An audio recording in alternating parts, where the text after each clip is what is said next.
की न्यूज, खबरों का सारथी। Wrestler Vinesh Phogat Paris Olympic से बाहर, वजन 50 किलोग्राम से 100 ग्राम ज्यादा। पीएम मोदी ने पीटी उषा से कहा, रेसलर की मदद के तरीके तलाशें। विनेश फोगाट को पेरिस ओलंपिक से किया गया बाहर। विनेश की अयोग्यता पर 3 बजे लोकसभा में बोलेंगे खेल मंत्री।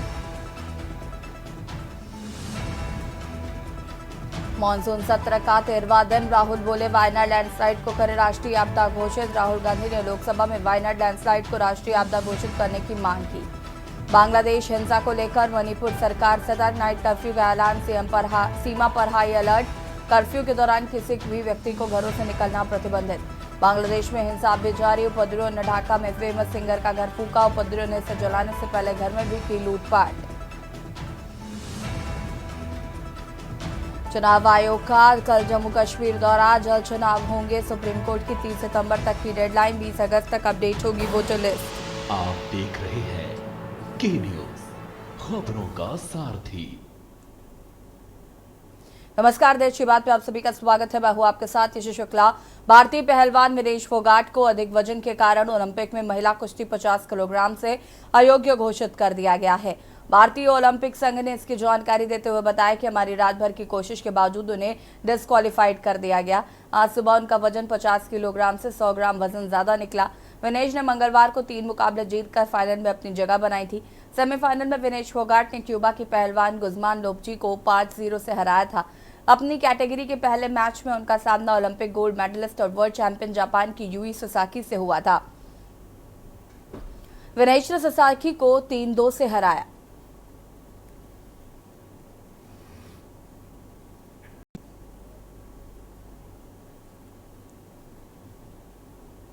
पेरिस ओलंपिक 2024 में बुधवार 7 अगस्त का दिन कभी न भूल पाने वाला दिन है। भारतीय महिला पहलवान विनेश फोगाट ने 50 किलो भार वर्ग से फाइनल में जगह बनाकर इतिहास रच दिया। मैच से पहले ही उनको डिस्क्वालीफाइड कर दिया गया। पहली बार किसी भारतीय पहलवान ने ओलंपिक फाइनल में जगह बनाई थी। इस मुकाबले पर पूरी दुनिया की नजर थी, लेकिन मुकाबले से पहले ही ये बुरी खबर सामने आई कि विनेश को ओवरवेट होने की वजह से पेरिस ओलंपिक से बाहर कर दिया गया है। भारतीय महिला पहलवान विनेश फोगाट ने पेरिस ओलंपिक के फाइनल में पहुंचकर इतिहास रच दिया। किसी ओलंपिक फाइनल में पहुंचने वाली वह पहली भारतीय महिला बन गई हैं।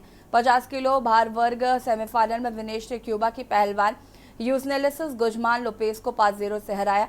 गोल्ड मेडल जीतने के लिए भारतीय स्टार को सारा हिलब्रांड के खिलाफ मुकाबला खेलना था।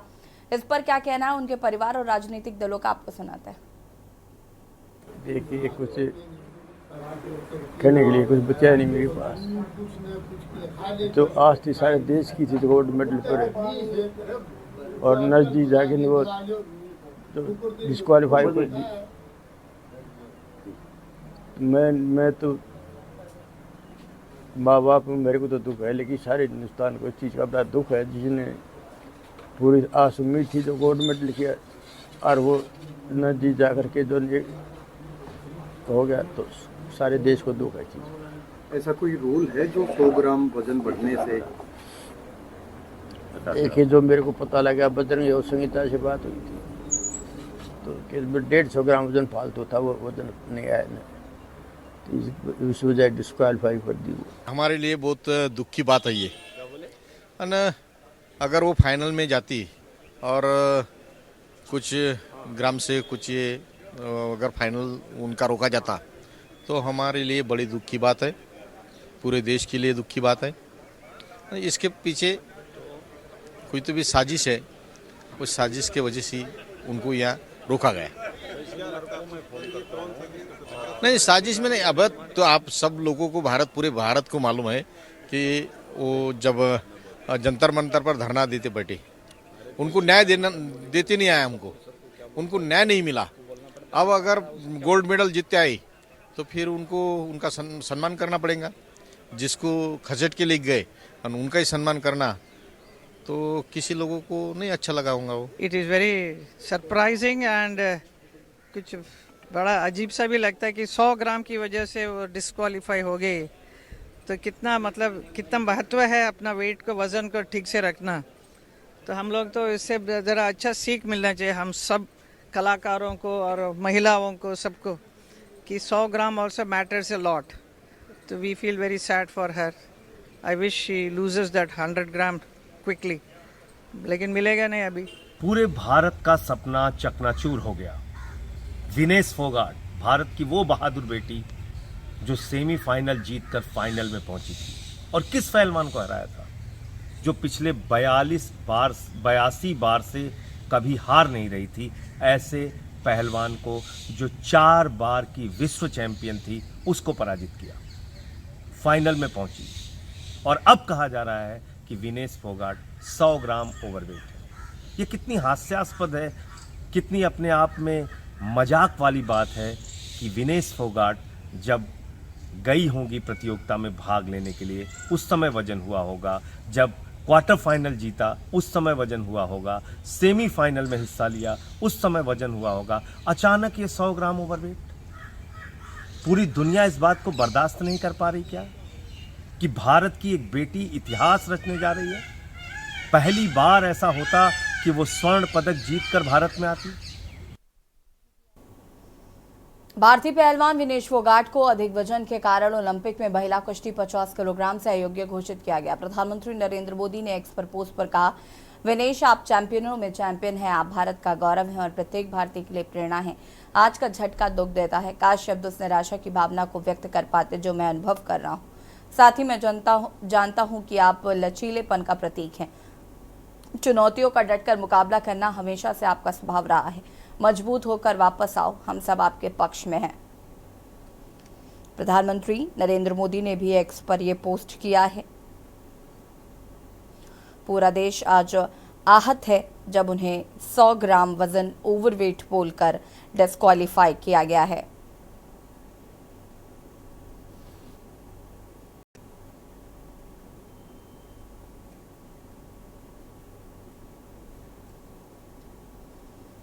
भारतीय रेसलर विनेश फोगाट को तय कैटेगरी में ज्यादा वजन होने की वजह से पेरिस ओलंपिक से बाहर होना पड़ा। विनेश 50 किलोग्राम की कैटेगरी में खेलती हैं। बुधवार को उनका वजन करीब 100 ग्राम ज्यादा मिला। इसके बाद उन्हें ओलंपिक महिला कुश्ती से अयोग्य घोषित कर दिया गया। और इस पर दीपेंद्र सिंह हुड्डा ने क्या कुछ कहा है वो भी आपको सुनाते हैं। जब पूरा देश टेलीविजन के आगे अपनी आंखें गटाए, आज शाम को विनेश की फाइनल बाउट में गोल्ड मेडल जीतने के इंतज़ार में बैठा था, तो ऐसे समय में जो ये खबर आई डिस्क्वालिफिकेशन की, इससे पूरा देश स्तब्ध है। हम सब स्तब्ध हैं, सबको दिल में दर्द है, सबको दिल से, आज पूरा देश दिल से दुखी है। लेकिन विनेश पूरे देश की नज़र में चैंपियन थी, हैं और रहेंगी। उन्होंने बड़ी मेहनत करके वो इस फाइनल तक पहुंची थी। हमारे देश का गौरव बढ़ाने का उन्होंने काम किया था। जब सारे दुनिया के खिलाड़ी प्रैक्टिस कर रहे थे और मैट पे थे, तो वो महिला खिलाड़ियों को न्याय दिलाने के लिए वो धरने की दरी पे बैठी थी। महीनों तक अपनी प्रैक्टिस को छोड़ के उन्होंने महिला खिलाड़ियों को न्याय दिलाने के लिए लड़ाई लड़ी। जब दुनिया के बाकी खिलाड़ी अपनी प्रैक्टिस कर रहे थे, उसके बाद मेहनत करके यहाँ तक पहुँची हैं, तो पूरे देश और दुनिया की नज़र में वो ट्रू चैंपियन।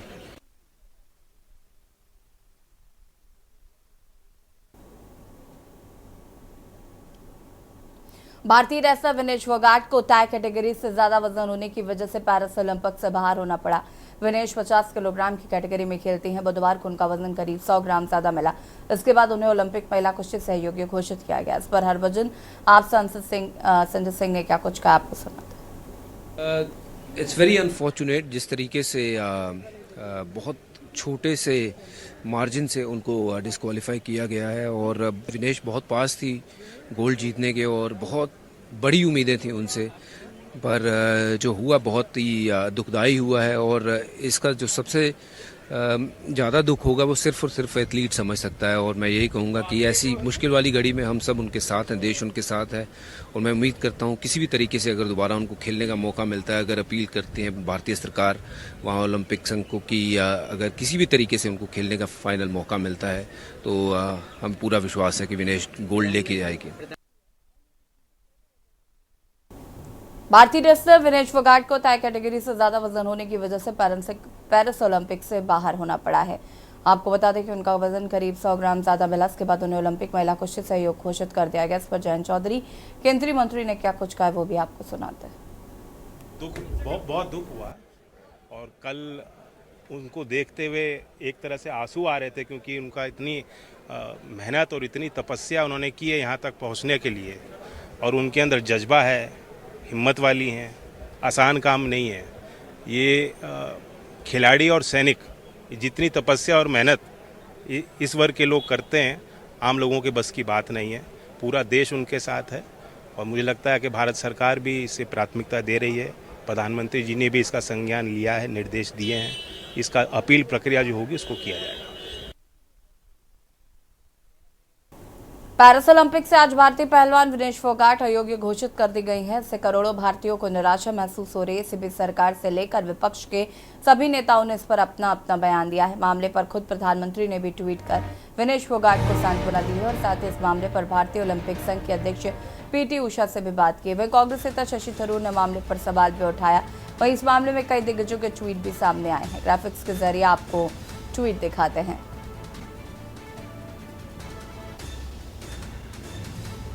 नायब सिंह सैनी, मुख्यमंत्री हरियाणा। विनेश, आप भारत का गौरव है। आप हम हर भारतीयों के लिए प्रेरणा हैं।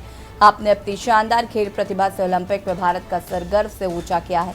आज का फैसला हर भारतीय के लिए बेहद ही दुखद है। हरियाणा समेत पूरा भारत आपके साथ खड़ा है। आपने सभी चुनौतियों का डटकर सामना किया। हमें अपनी बेटी पर पूर्ण विश्वास है कि आप हर बाधाओं को पार कर वापस आएंगी। विनेश, आप भारत का गौरव है। नायब सिंह सैनी का ये ट्वीट एक्स पर पोस्ट।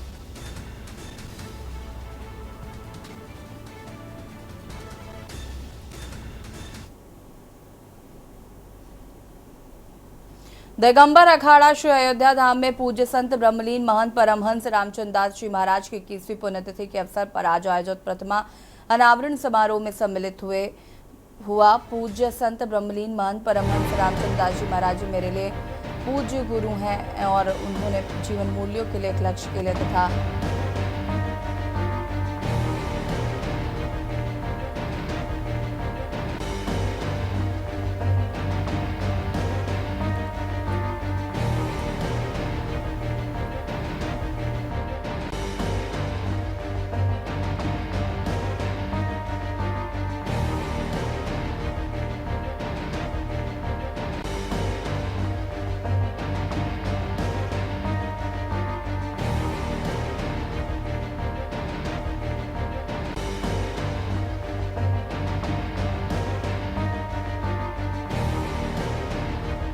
ओलंपिक पदक विजेता पूरी तरह से निराश हैं लोग देश के। आपको बता दें उन्होंने भी एक्स पर पोस्ट किया। संजय सिंह ने पोस्ट किया है, ये विनेश का नहीं देश का अपमान है। पूरी दुनिया में इतिहास रचने जा रही थी, उनको 100 ग्राम ओवरवेट दिखाकर अयोग्य घोषित करना घोर अन्याय है और पूरा देश विनेश के साथ खड़ा है। भारत सरकार तुरंत हस्तक्षेप करे, अगर बात न मानी जाए तो ओलंपिक का बहिष्कार करे। 140 करोड़ भारतवासी स्तब्ध हैं। खेल इतिहास का यह ब्लैक डे है। ये एक बहुत बड़ा नफरती षड्यंत्र है। पहले कुश्ती संघ के अध्यक्ष भाजपा के उस समय के मोदी जी के चहेते सांसद ब्रजभूषण शरण सिंह ने देश के विश्व चैंपियन बेटी को शारीरिक व मानसिक प्रताड़नाओं से सताया। फिर भाजपाइयों ने देश की इस बेटी को जंतर मंतर की सड़कों पर पुलिस से घसीटवाया। फिर मोदी सरकार ने इस बेटी पर FIR दर्ज करवाई। रणदीप सिंह सुरजेवाला कांग्रेस नेता, उनका ये ट्वीट। विनेश फोगाट ने फिर भी कभी साहस, शौर्य व धैर्य नहीं गंवाया। पेरिस ओलंपिक में विश्व की अजय पहलवान यूई ससाकी व 2 और चैंपियन पहलवानों को हराया है। वो देश का तिरंगा लहराया व षड्यंत्रकारियों को जवाब देंगी। देश के सीधे सवाल, कौन है जिससे विनेश फोगाट की जीत हजम नहीं हुई? किसने हरियाणा और देश की बेटी की पीठ में छुरा घोंपा? किसने किया ताकत का बेजा इस्तेमाल? किसका चेहरा बचाने की हुई कोशिश? बजवान लेके हरियाणा व देश का बच्चा बच्चा आवाज उठाएगा। षड्यंत्र का चक्रव्यूह जरूर टूटेगा, चेहरे बेनकाब जरूर होंगे। विनेश कह रहा है खूब लड़ी मर्दानी, वो तो भारत की बिटिया रानी है। प्रधानमंत्री नरेंद्र मोदी का ये पोस्ट आपको दिखा रहे हैं। विनेश, आप चैंपियनियों में चैंपियन हैं, आप भारत का गौरव हैं और प्रत्येक भारतीय के लिए प्रेरणा है। और आज का झटका दुख देता है। काश शब्द उस निराशा की भावना को व्यक्त कर पाते जो मैं अनुभव कर रहा हूं। साथ ही मैं जानता हूं कि आप लचीलेपन का प्रतीक है। चुनौतियों का डटकर मुकाबला करना हमेशा से आपका स्वभाव रहा है। मजबूत होकर वापस आओ, हम सब आपके पक्ष में हैं। अखिलेश यादव सपा सुप्रीमो का ये पोस्ट विनेश फोगाट के फाइनल में ना खेल पाने की चर्चा के तकनीकी कारणों की गहरी जांच पड़ताल हो और सुनिश्चित किया जाए कि सच्चाई क्या है और उसके पीछे की असली वजह क्या है। योगी आदित्यनाथ, उत्तर प्रदेश के मुख्यमंत्री विनेश फोगाट जी आप सभी भारतीयों के लिए गौरव हैं, विजेता हैं, चैंपियन हैं। निराश मत होइए। पेरिस ओलंपिक 2024 में आपके उत्कृष्ट प्रदर्शन ने वैश्विक पटल पर मां भारती को स्वर्णिम आभा से दीप्त किया है। आशा ही नहीं, पूर्ण विश्वास है कि आप शीघ्र ही पहले से अधिक मजबूत होकर मैदान में वापसी करेंगी। पूरा देश आपके साथ खड़ा है।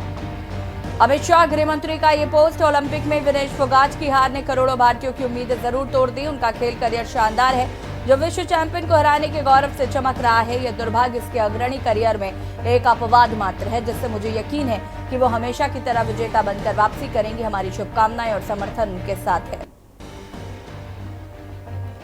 राहुल गांधी, नेता विपक्ष, विश्व विजेता पहलवानों को हराकर फाइनल में पहुंची भारत की शान विनेश फोगाट का तकनीकी आधार पर अयोग्य घोषित किया जाना दुर्भाग्यपूर्ण है। हमें पूरी उम्मीद है कि भारतीय ओलंपिक संघ इस निर्णय को मजबूती से चैलेंज कर देश की बेटी को न्याय दिलाएगा। विनेश हिम्मत हारने वालों में से नहीं है। हमें पूरा भरोसा है कि वो अखाड़े में और अधिक मजबूती से वापसी करेंगे।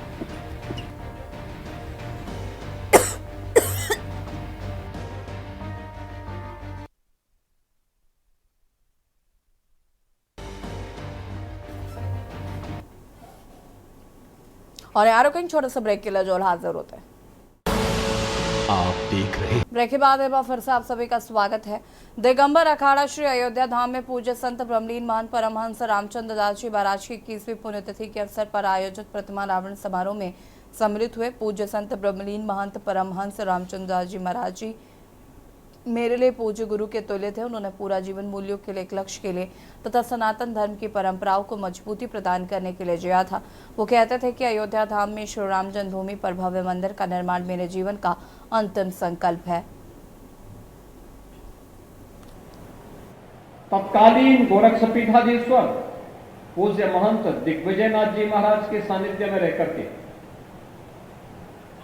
राम जन्मभूमि आंदोलन आगे बढ़ना है, इसके लिए बनने वाली रणनीति का हिस्सा बनकर के 1949 में रामलला के प्रकटीकरण के साथ ही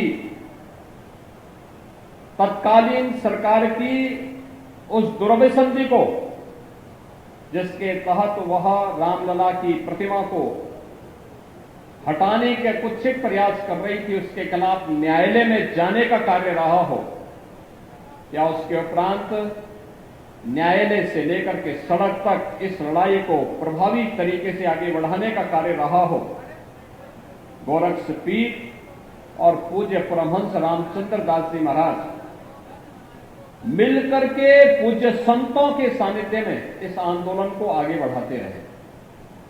और आज इसी का परिणाम है कि पूज्य संतों की साधना फलीभूत हुई। 500 वर्षों का इंतजार समाप्त हुआ। अयोध्या में रामलला विराजमान हुए और विराजमान होने के साथ ही देश और दुनिया में अयोध्या धाम एक बार फिर से त्रेता युग का स्मरण कराता हुआ दिखाई दे रहा है। प्रधानमंत्री मोदी जी के प्रयास सरकार बनने के बाद जो प्रारंभ हुए, भारत की न्यायपालिका की ताकत का एहसास दुनिया ने किया कि जिस राम जन्मभूमि के बारे में लोग कहते थे कि अगर फैसला राम मंदिर के पक्ष में हुआ तो सड़कों पर खून की नदियां बहेंगी, आपने देखा होगा पूज्य संतों ने भरपूर प्रयास किया कि हम बातचीत से समस्या का समाधान निकालेंगे। लेकिन जब बातचीत के समाधान के रास्ते समाप्त हो गए और सरकार की भड़धर्मिता आड़े आने लग गई, तो उस समय पूज्य संतों ने लोकतांत्रिक तरीके से संघर्ष का रास्ता चुना।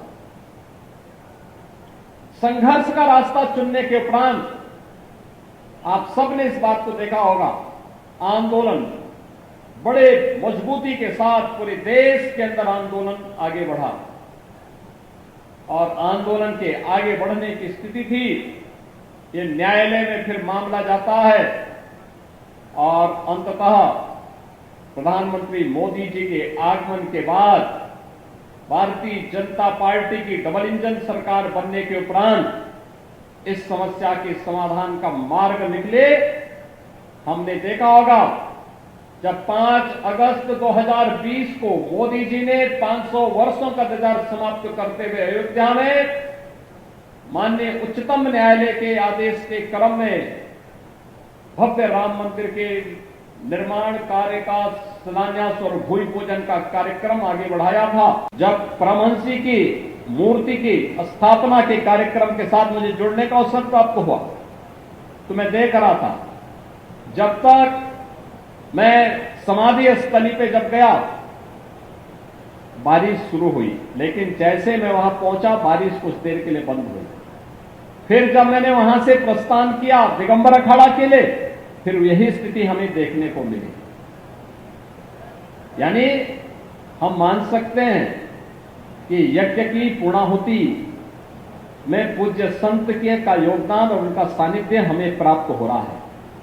आत्मा अजर है, अमर है, ये शाश्वत है, इसको कोई मार नहीं सकता, कोई डिगा नहीं सकता, कोई भगा नहीं सकता, कोई डुबो नहीं सकता, कोई जला नहीं सकता है। यह भी सत्य है। और खेल मंत्री मनसुख मांडविया क्या कुछ कह रहे सुन लेते हैं। के अंतिम स्थान पर रखा जाता है। 7 अगस्त 2024 को 50 किलोग्राम महिला कुश्ती के लिए वजन का निर्धारण 7:15 और 7:30 पेरिस समय के अनुसार रेपोचेज और फाइनल में भाग लेने वाले पहलवानों के लिए किया गया। विनेश का वजन 50 किलो 100 ग्राम पाया गया, इसलिए वे स्पर्धा के लिए अयोग्य घोषित की गई। इस मामले को लेकर भारतीय ओलंपिक संघ ने अंतर्राष्ट्रीय कुश्ती संघ से कड़ा विरोध भी दर्ज किया है। नेशनल भारतीय ओलंपिक संघ की अध्यक्षा पीटी उषा भी अभी पेरिस में है। प्रधानमंत्री जी ने स्वयं उसके साथ बातचीत करके उचित कार्यवाही करने के लिए, उचित एक्शन लेने के लिए भी उसको कहा गया है। विनेश मंगलवार 6 अगस्त को 3 मुकाबले जीतकर 50 केजी रेसलिंग ओलंपिक में फाइनल में पहुंचने वाली पहली भारतीय महिला रेसलर बनी थी। सेमीफाइनल में उन्होंने क्यूबा की पहलवान गुजमान लोपेजी को, क्वार्टर फाइनल में यूक्रेन की ओक्साना लिवाच और प्री क्वार्टर फाइनल में वर्ल्ड चैंपियन जापान की यूई सुसाकी को 3-2 से मात दी थी। उन्हें बुधवार 7 अगस्त की रात करीब 10 बजे गोल्ड मेडल के अमेरिकी रेसलर सारा एन हिल्डरब्रांड से मुकाबला करना था। जहां तक उनकी तैयारी हेतु सहायता का प्रश्न है, भारत सरकार ने विनेश फोगाट की उनकी आवश्यकता के अनुसार हर संभव सहायता प्रदान की है। उनके लिए पर्सनल स्टाफ भी नियुक्त किए गए हैं जो अपने क्षेत्र के विशेषज्ञ हैं। उनके साथ हंगरी के विख्यात कोच ओलेर अकोस और फिजियो अश्विनी पाटिल हमेशा रहते हैं। इनको ओलंपिक के लिए इनके अतिरिक्त व्यक्तिगत सहायक स्टाफ जैसे विभिन्न स्पारिंग पार्टनर्स, स्ट्रेंथ और कंडीशनिंग विशेषज्ञ के लिए वित्तीय सहायता प्रदान की गई, जिसका विवरण इस प्रकार है।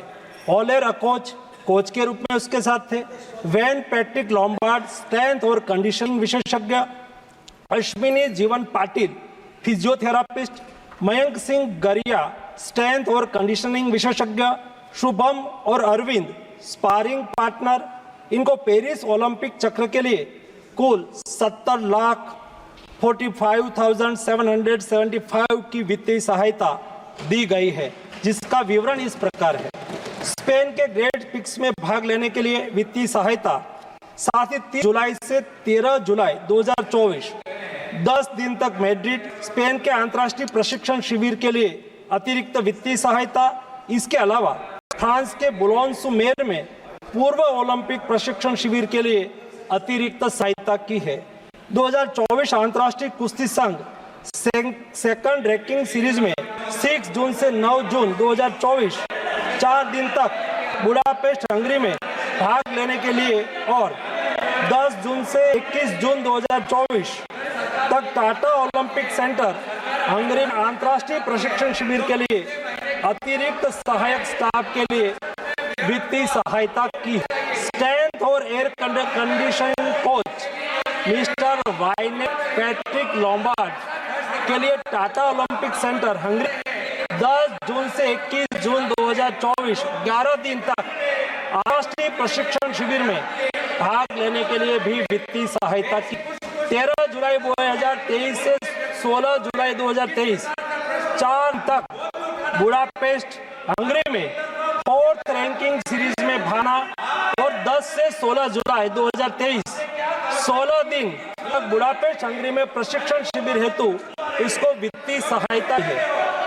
वेलमेकेन बुल्गारिया में 10/11/2022 से 12/2022 तक प्रशिक्षण के लिए वित्तीय सहायता दी है।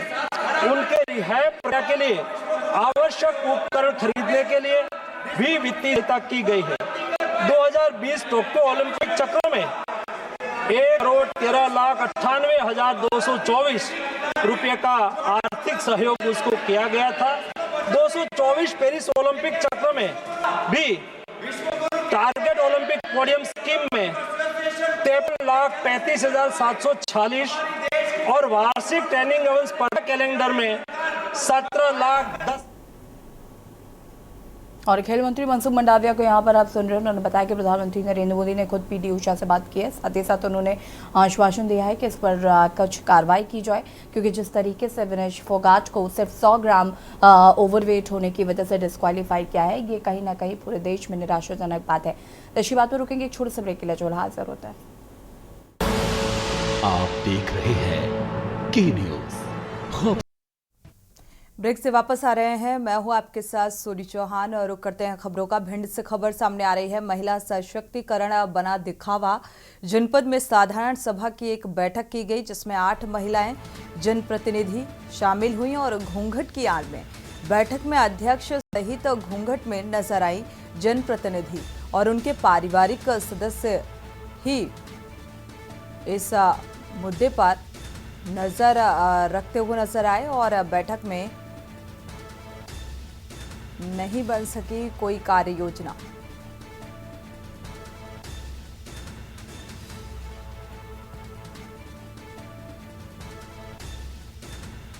हालांकि जनपद में आज फिर से बैठक होगी और लाहार जनपद के सभागार का ये मामला बताया जा रहा है।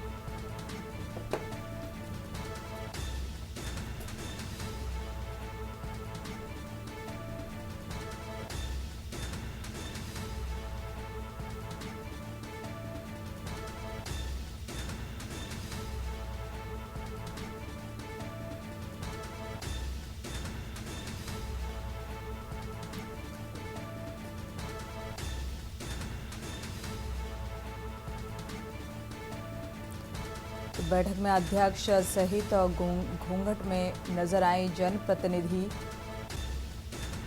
हालांकि इस बैठक में कोई कार्य योजना नहीं बन सकी। दोबारा से ये बैठक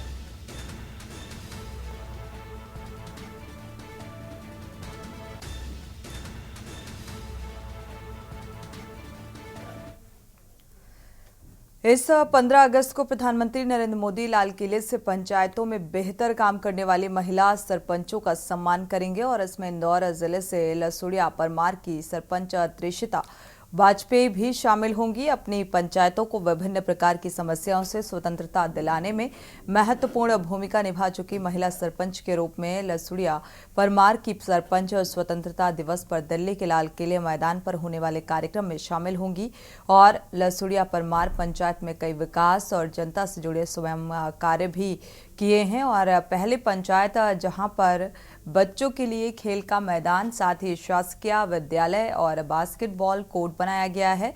पूरी पंचायत में 80% अंडरग्राउंड ड्रेनेज लाइन बिछाई गई है। पूरे जिले में सबसे ज्यादा टैक्स कलेक्शन भी इसी पंचायत में होता है।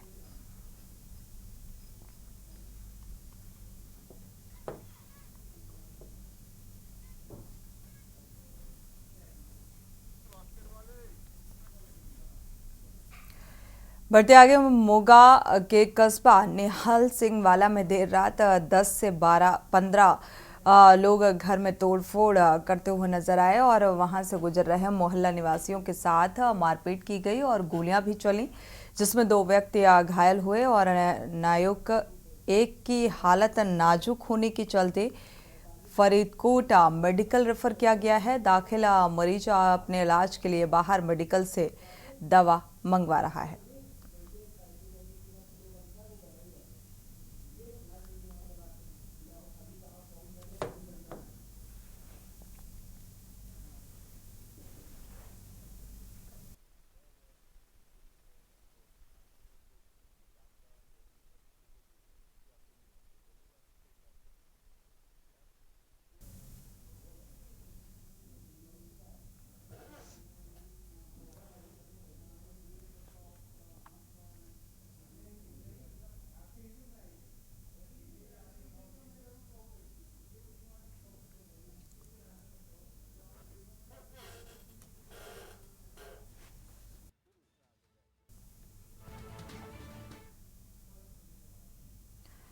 बढ़ते आगे और इसी बीच आपको बता दें, पिछले 12 दिनों से नियमित कार्य करने की मांग को लेकर एनएचएम कर्मचारियों का आंदोलन लगातार जारी है और कल सिरसा जिला प्रधान कुंदन कावड़िया और लाल सिंह सहित 4 कर्मचारी मांगे मनवाने को लेकर पानी की 200 फुट ऊंची टंकी पर चढ़ गए थे और आज दूसरे दिन टंकी पर धरना जारी है और सरकार पर प्रशासन ने उन्हें किसी तरह का कोई आश्वासन अभी तक नहीं दिया।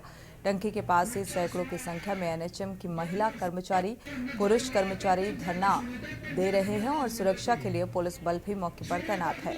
कार्यकारिणी के पदाधिकारी भी धरना स्थल पर पहुंचे हैं। सरकार को चेताया गया है कि अगर समय रहते उनकी मांग पूरी नहीं की गई तो आगामी समय में आंदोलन तेज हो जाएगा और आंदोलन के दौरान महिलाओं ने हाथों पर मेहंदी लगाई जिसमें लिखा था कि एनएचएम कर्मचारियों को पक्का करो।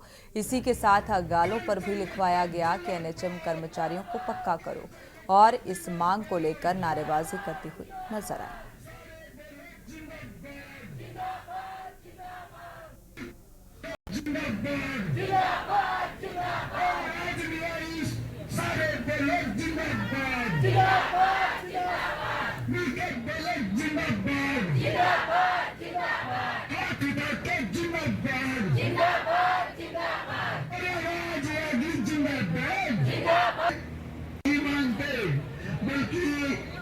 यदि तू इनकी यह बात सुनेगी तो तुझे सिंहासन पर बैठाने का ये कर्मचारी काम करेंगे साथियों।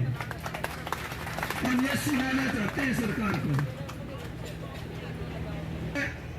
कि जो सरकार है इसके सारे जितने मंत्री हैं, सीएम साहब है। कानपुर का रुख करते हैं। कानपुर से हम खबर सामने आ रही है और नगर आयुक्त से एबीवीपी कार्यकर्ताओं ने अभद्रता की है। अभद्रता करना एबीवीपी कार्यकर्ताओं को महंगा पड़ा।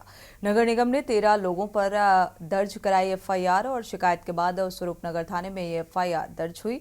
कर्मचारियों की मांग 24 घंटे में आरोपियों की गिरफ्तारी और नगर निगम जोनल कार्यालयों में अभी 2 दिन तक काम नहीं होगा। 24 घंटे में अभी गिरफ्तारी नहीं हुई तो काम बंद किया जाएगा। 9 तारीख से कार्य बहिष्कार। तो नगर निगम कर्मचारियों ने जिलाधिकारी को एक ज्ञापन दिया है और कार्रवाई की मांग की है। कर्मचारियों ने पुलिस कमिश्नर को एक ज्ञापन सौंपकर कार्रवाई की मांग की।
बढ़ते आगे आगरा से अहम खबर सामने आ रही है। फतेहाबाद मार्ग पर दर्दनाक हादसा। तेज रफ्तार कैंटर ने बाइक सवारों को रौंदा और बाइक पर सवार 3 की मौत से कोहराम मचा है।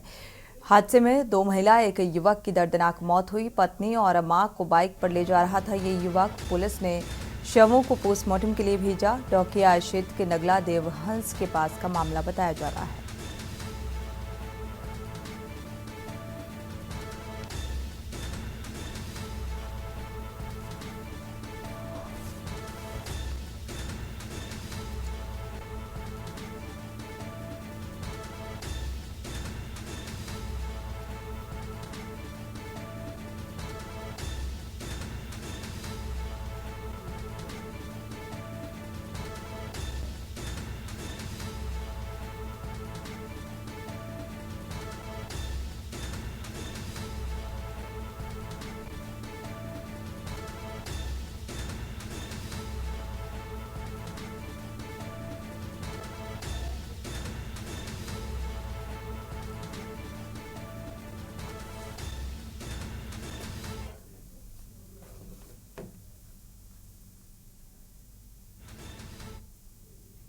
वक्त एक छोटे से ब्रेक का, लौटेंगे जब।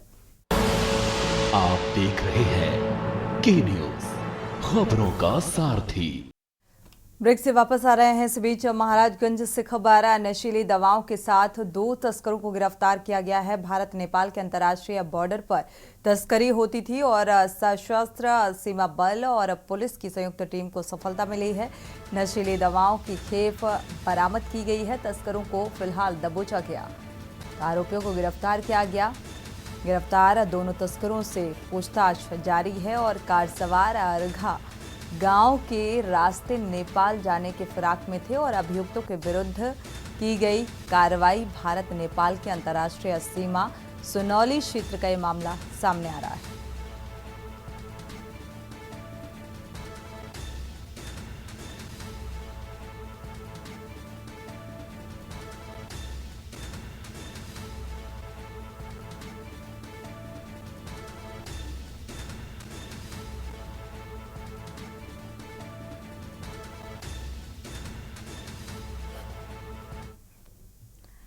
पीलीभीत में नहीं रुक रही मानव वन्य जीवन संघर्ष की घटनाएं और मजदूरी करने गए युवक को बाघ ने बनाया निवाला। मंदिर के पास युवक का शव बरामद किया गया है। थाना माधोटाना क्षेत्र के भैरवकला गांव की ये घटना बताई जा रही है। ये युवक भैरवकला गांव का बताया जा रहा है।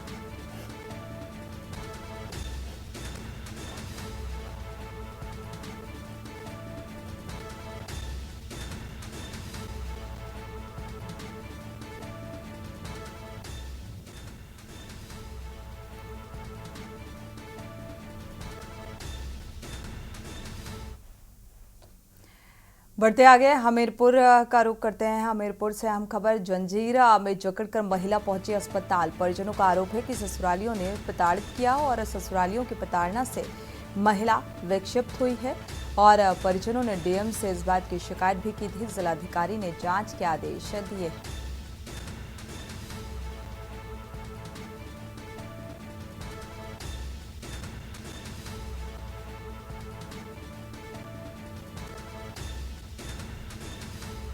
ससुरालियों पर प्रताड़ित करने का आरोप लगाया गया है। हालांकि डीएम को इस घटनाक्रम से परिजनों ने अवगत कराया और इस पूरे मामले की जांच के आदेश दिए हैं।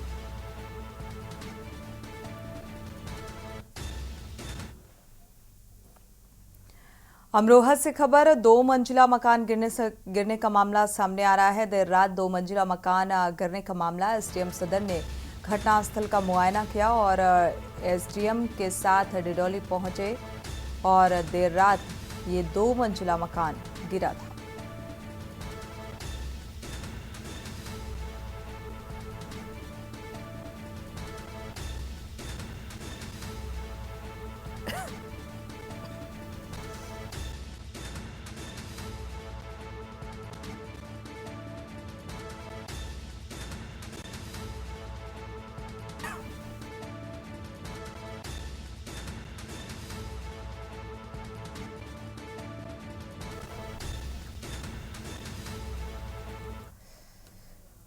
रायबरेली से खबर, चुनावी रंजिश को लेकर ग्राम प्रधान पर हमला किया गया है। पूर्व प्रधान और उनके समर्थकों पर मारपीट का आरोप और मारपीट में ग्राम प्रधान को गंभीर चोट आई है। हालत गंभीर बताई जा रही है। सीएचसी में भर्ती कराया गया, अस्पताल रेफर किया गया है। जिला अस्पताल में ग्रामीणों का मजमा लगा। आरोपियों पर कार्रवाई की मांग करते हुए ग्रामीण नजर आए। तो डेह थाना क्षेत्र का यह मामला बताया जा रहा है। गोदवारा गांव की ये घटना।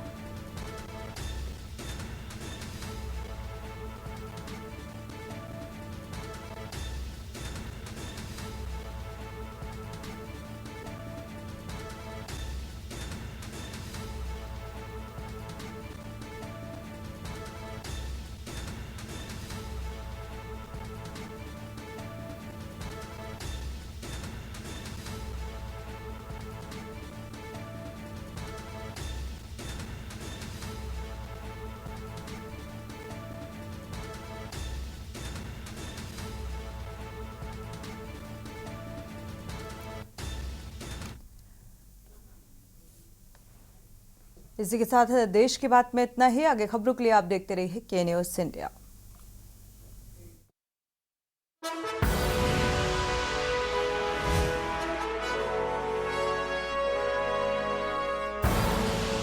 आप देख रहे हैं के न्यूज़, खबरों का